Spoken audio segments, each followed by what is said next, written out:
ডাল রান্না করলে এমনভাবে ডাল রান্না করতে হবে যেন এক পদে সবার পেট ভরে যায়, সাথে আর অন্য কিছু যেন রান্না করতে না হয়। আজকে আমি আপনাদের একটি দারুণ ডালের রেসিপি শেয়ার করব। আমার যেদিন রান্না করতে ইচ্ছে করে না তখন আমি এই ডালটা রান্না করি। এটা দিয়ে সবার খাওয়া হয়ে যায়। প্রথমে তেলে দিয়ে দেব জিরা এবং 4টা শুকনো মরিচ।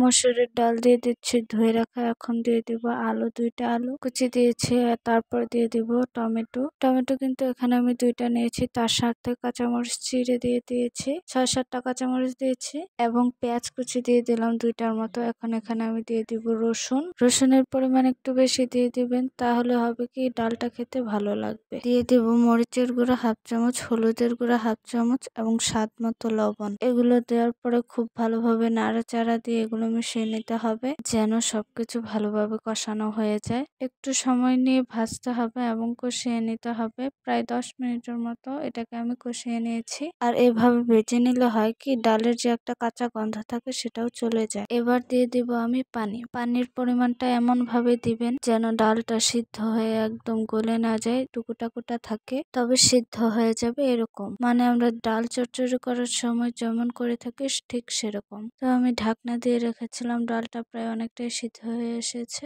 একটু ভালোভাবে নেড়ে চেড়ে আমি উপর নিচ করে দিচ্ছি। এটাকে আবার ঢাকনা দিয়ে রেখে দিলে কিন্তু ডালটা একদম সিদ্ধ হয়ে যাবে এবং সবকিছু একদম নরম হয়ে যাবে। তো দেখতে পাচ্ছেন ডালটা একদম সিদ্ধ হয়ে গেছে এবং গোটা গোটা আছে, একদম কিন্তু গলে মিশে যায়নি, পাতলা ডাল রান্না করার সময় যেরকম হয়। এখন আমি 3টা ডিম ভালোভাবে গোলমরিচ এবং লবণ দিয়ে গুলিয়ে রেখেছিলাম, সেটাকে তেলের মধ্যে স্ক্রাম্বল করে নেব, যেভাবে আমরা নুডলস বা ফ্রাইড রাইসে করে থাকি। একটু ভাজা ভাজা করে নেব। তো এটাকে হালকা ভাজা ভাজা করতে হবে, একদম মচমচে ভাজার দরকার নেই। তারপর উঠিয়ে নিয়েছি। এখন অল্প একটু তেল দিয়ে তার মধ্যে রসুন কুচি এবং শুকনো মরিচ দিয়ে দিব। এগুলোকে কিন্তু একদম ব্রাউন করে ভেজে নিতে হবে। আর এটাকে কিন্তু আমি বাগারে ব্যবহার করব। আমি কিন্তু বাগারে পেঁয়াজ কুচি ব্যবহার করি না, পেঁয়াজ ছাড়াই কিন্তু আমি এই বাগারটা দিয়ে থাকি। এতে করে কিন্তু ডালে খুব সুন্দর একটা ফ্লেভার অ্যাড হয়। এখন আমি সেই যে ডিমটাকে আমি স্ক্রাম্বল বা ঝোড়া ঝোড়া করে রেখেছিলাম, এটাকে কিছুক্ষণ ডালের সাথে মিশিয়ে নেব। ডালের সাথে মেশানো হয়ে গেলে আমি যে বাগারটা রেডি করে রেখেছিলাম সেটা এর মধ্যে দিয়ে দিব।